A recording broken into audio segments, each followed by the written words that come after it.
Welcome back to Life on the Rock, and we have Moses and Mattie Nelson. Welcome back. Thank you. And, Thank you for having us. You all were on like a few years ago. That's right. With That's right. Mattie's parents. Right. And what's changed since then? Well, for you we've added one more child to the bunch, and so Abigail is with us now, and we're still living in Denver, Colorado, enjoying that. And you're full time, right? I am full time now with CatholicMarriagePrep.com. So I am doing a little bit of tax consulting on the side, but majority of my time is devoted to the program and developing that. Well, let's get into the program and talk about what you offer at CatholicMarriagePrep.com. First, it's based out of Colorado Springs. That's right, Colorado Springs. You live in Denver. Right. Has the full approval of your bishop in Colorado Springs. Right, Bishop Sheridan. Sheridan. Yes, and other dioceses around the country and world. Archdiocese of Denver and Archbishop Chaput are both huge supporters of it, and so yeah, it's. Now, what services do you all provide to help a young couple? Well, we provide the marriage preparation for them that is required for them to get married in the church. We also offer them a pre-marriage inventory called Prepare, and so they can do that online as well, and then we incorporate that into the course as they go through the program. And then after they're done, if they want to take NFP online, they can fulfill their natural family planning requirements. If their diocese has those, they can fulfill those online with us as well. So we're kind of a one-stop shop, I guess you could say, of online service. In the sense that you teach, you have worksheets and things that teach what marriage is about and the essential issues and aspects of marriage. That's right. And then you have questionnaires that traditionally we think of the questionnaires as kind of marriage prep, right, where you talk about the more practical issues. Sure. And, maybe, Mattie, could you tell us about some of those practical issues you all discuss? Sure. Well, there's the main ones, communication, money management, but really we want to give the couples a solid Christ-centered marriage. So we start with the foundation. We go back to the vocation of man and woman in Genesis, and then from there stem a lot of things. Communication. Adam and Eve didn't communicate really well, so right there they failed, so we tried not to have that happen. Abstinence until their wedding day. We promote that a lot with those couples. How was that received? Well, surprisingly well. Most couples are not educated about what the church means by abstinence and have no idea whatsoever what it is or why the church demands that.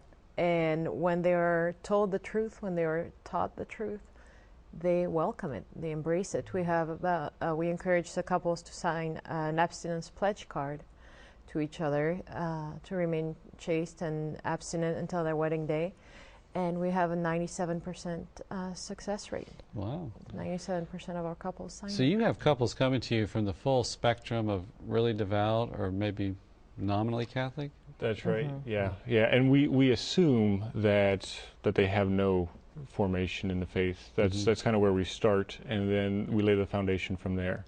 And so if they are blessed with a good basis in their faith, then they can pick up and go deeper very quickly. So they don't have as much groundwork to lay in as maybe other couples do. Right. But we assume that they're coming from zero catechesis, right?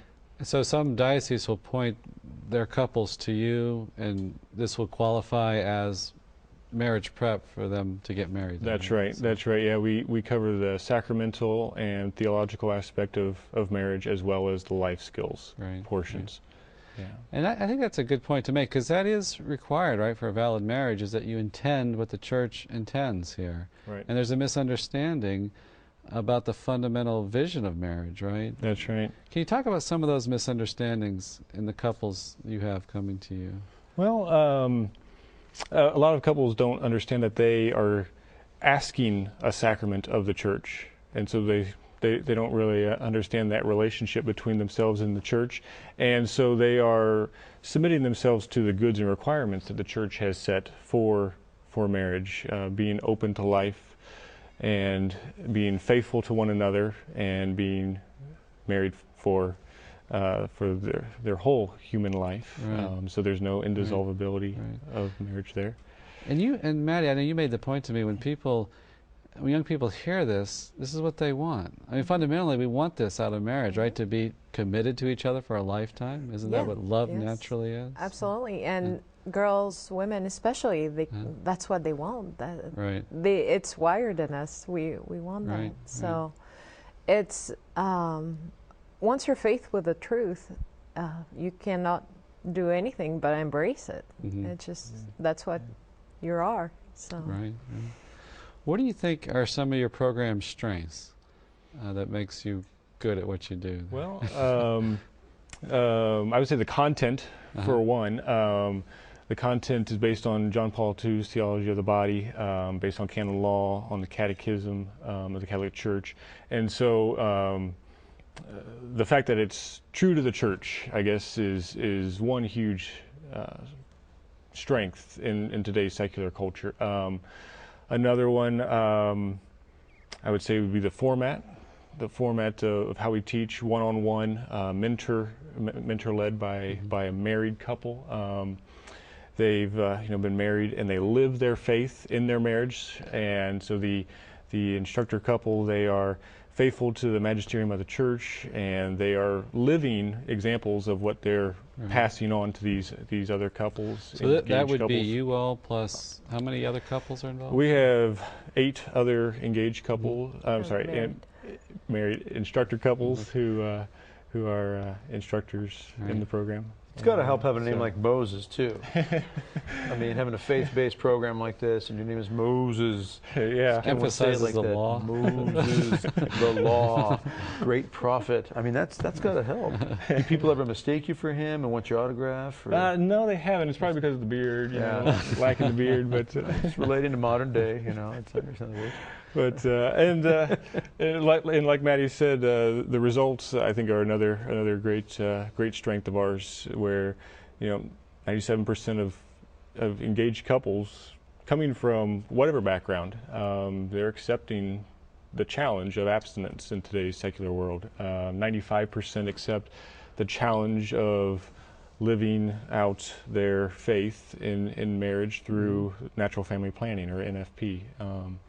And so those areas are huge. The fact that we're online, so people can gain access to us 24/7, all year round.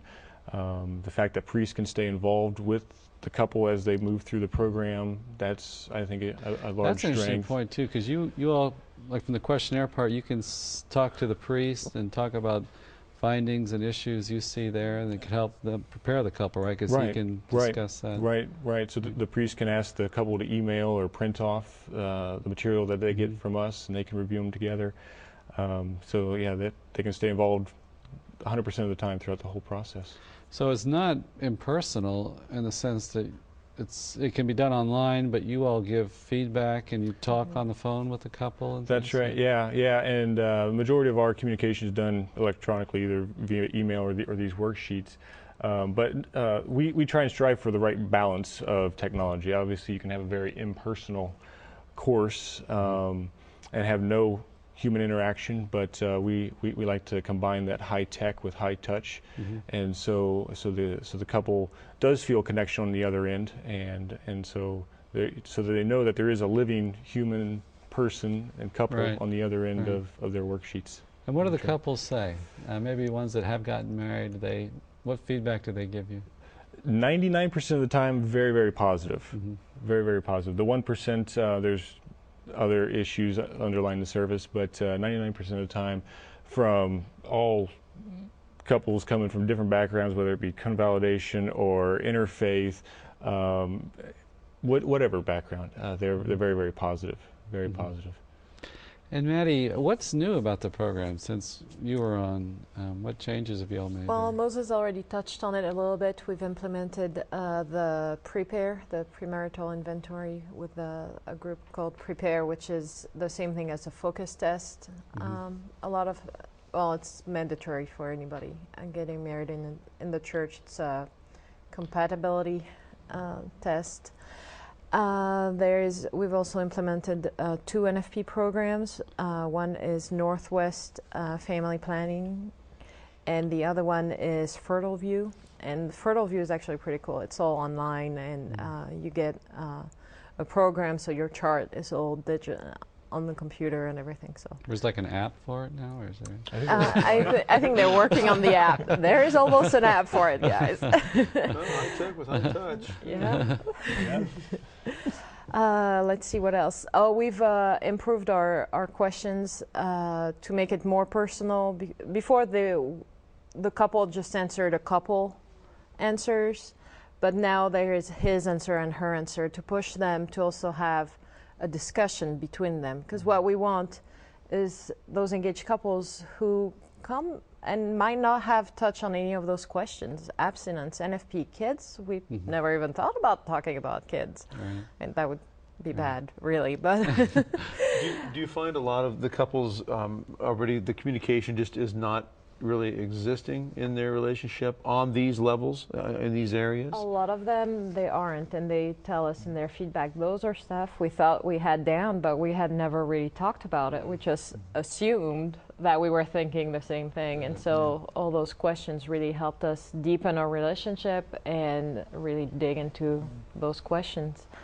And then we've also, sadly, had to add a big segment on pornography and the damage pornography is and the danger it is. So I think that's key, right? To look at some family of origin issues and things that might create problems in the marriage, to try to talk about them earlier. Right. Yeah. And then another big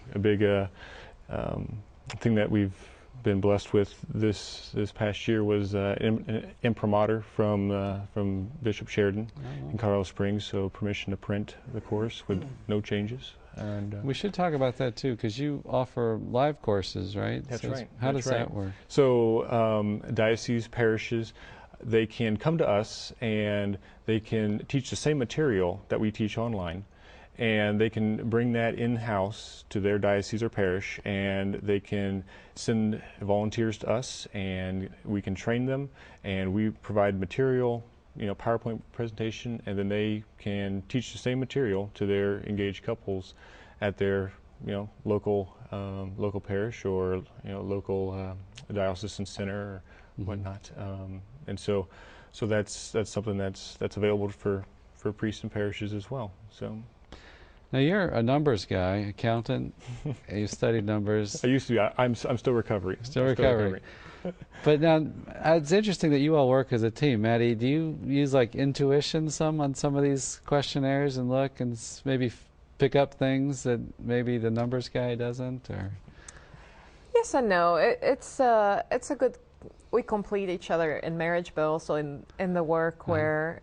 Some stuff I'll be like, okay, well, the guy answered that, doesn't really mean anything to me. But he'll be like, whoa, we need to really focus on his answer here. There is something underlying. I'm like, oh, there is? So okay. It sounds like there might be communication problems between you two as you're discussing communication with others. As you know, marriage is a journey, right? No, I'm joking. And the challenge is obviously today a little bit different than 30, 40, 50, 60 years ago. The divorce rate's higher, cohabitation is higher, the pornography is higher, the contraception, birth control is higher, and now we're dealing with, the gay marriage situation as well. This breakdown of traditional marriage. Is that coming up more and more in your preparation with them? Is helping them really understand what we're up against as married couples in this society? I would say it's just beginning. We definitely have to clarify that the church's stance is, one man, one woman in a holy union. But you're right about the issues have changed from 40, 50 years ago to today. Pope John Paul had a quote of, speaking of that generation from yesteryear, of people were baptized and catechized but not evangelized. They didn't own their faith. Today we have a problem of people just being baptized, and so they're not catechized and they're not evangelized, and so they don't even know about their faith, let alone own it. And so, we really focus in on the spiritual aspect of it to lay a foundation, so then they can put these life skills on top of that and build a future that will build strong Catholic families and hopefully provide vocations to the church and really see it as a much bigger picture than just a hoop that a couple has to jump through on their way to the altar. If that makes sense. What do y'all teach the couples who correspond with you about the church's teaching on the openness to life? I mean, I imagine that's like a big thing you got to get through. I mean, contraception is so accepted today. Right. How do y'all present that vision of slowly? I would say slowly. Slowly, delicately. I think the biggest thing we encounter is girls saying, well, I've been put on the pill for XYZ health reason, anything from acne to diabetes to, the pill is really a magical pill. It fixes everything. So we have to encourage them and educate them that, well, you might want to consult with an NFP doctor, with a Catholic doctor for whom the pill is not the answer to every woe of woman. And so that's really the biggest one we encounter right now, is to educate those women that the pill is not the answer. It will hide your problem, but it's not going to fix it. And the church knows that the pill is just a fake, that it's not your health. For the good of your health, you should seek something else anyway.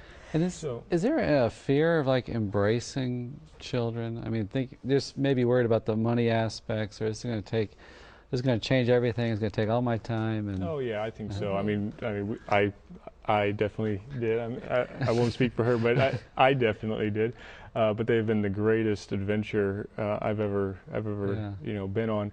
But and so that kind of fits in with the whole contraception mentality. You know, we try and take the couple on a progression so that they immerse deeper and deeper into the truth. So we start out not touching on contraception or any of these other controversial issues. We start with who we are as human beings, with the vocation of man, the vocation of woman, and then what the sacrament of marriage does and what God intended to happen within that sacrament. So we take them back to the beginning in the Garden of Eden through Genesis and take them on a Bible study, I guess you could say, but in depth, and take them on a progression so that by the time we come to contraception, abstinence, maybe pornography or family of origin or finances, whatever it might be, they've got this foundation or a larger vision, I guess you could say, of what the big picture that God intended for us to be and how beautiful it is. You know, it's a very beautiful painting that God made when He created the world and us humans in it, and we try and lead them through this progression so they can understand the truth. And what do you teach them about fatherhood? Fatherhood. I know we often speak of a crisis of fatherhood today, and what do you tell like the young men in preparing to be a father? What do you? Well, we start with that whole vocation of man, and we teach them that what God intended for Adam, those vocations that God gave to Adam, which are authority to rule over the Garden of Eden, right? The guardian of the law, so he was supposed to cultivate the garden. Protect the law that had been established, and then the whole paternity or naming of creation. So those same vocations that were given to Adam, we let the young men know that is part of our vocation as men and as fathers today. So. And unfortunately, a lot of the examples that we get for, say, the example of authority in the modern world, it's not the example we need. It's usually based on power, whether it be political or financial, etc. And so, that's not God's definition of authority. It's one of what Christ showed us. Being a servant and laying down your life for your family. Yeah, Jesus is the model, and he picked up the basin and washed the feet. Right? That's right. So That's right. servant, so. That's right. So it is an authority out of servanthood. So and the feedback you get from the clergy, you've got a good feedback. Yes. I would say that once they understand the program and they understand how it works, then they receive it warmly. Right. There's still a bit of apprehension with the whole aspect of online learning, but more and more priests are becoming familiar with our program, and they see that we're doing it as well or better than what could take place with volunteers at a parish level. Right.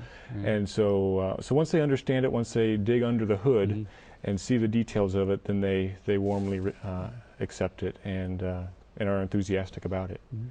I think we have a new member here in our audience. Who is that? Abigail. So, when did you all have Abigail? May 30th. May 30th. Yep. Yeah. So that's Abigail Jane Christine Nelson. That's number 5? Number 5. Yeah. Is she helping with the teaching yet with the couples? Or? Well, we try, because I would say there's so much money, but she's just, the whole keyboard thing's kind of tough for her still. Right. She is a good conversation starter, that's for sure. So she attracts a lot of attention and is good to take out in public. Yeah. You know, I think, too, reflecting what I've seen, sometimes there's fear and trepidation in any vocation, the priesthood or family life. But after you get into it, there's this embracing of it, this experiencing of the joy.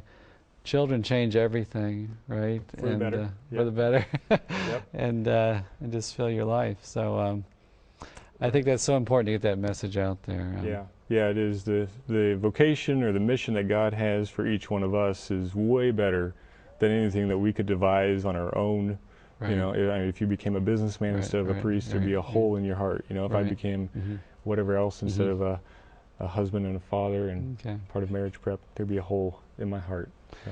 We got just a couple of minutes left. Are there any points we missed? How do people contact you? Or? Sure, they can just go right to our website, CatholicMarriagePrep.com. There's lots of information out there. Frequently asked questions out there. They can register directly on there. So there's ways you can bring the whole program to the parish? There is, yep. That's all out there on the website, or they can feel free to contact us either email and phone. And I know you've had some good endorsements, too. Did you want to mention any of those, the endorsements you've had? Well, we've been invited to a lot of different places, and unfortunately we can't make them all, especially the international ones, but the Colorado Springs Diocese, the Archdiocese of Denver, Archdiocese of Philadelphia, Archbishop Ottawa, moved, he took us with him. Las Cruces, lots of different dioceses, Westminster in England, Canada. So Ottawa, Edmonton, just lots of different dioceses are looking for ways to evangelize their next generations, and we're just really humbled to be part of that. That smorgasbord of choices. So. Okay. Well, for the next segment, we're going to bring out a couple that you have prepared and are now well into marriage. And so thanks so much for joining us. Absolutely. Thanks for having us on. Okay. We'll be back in just a minute after this break.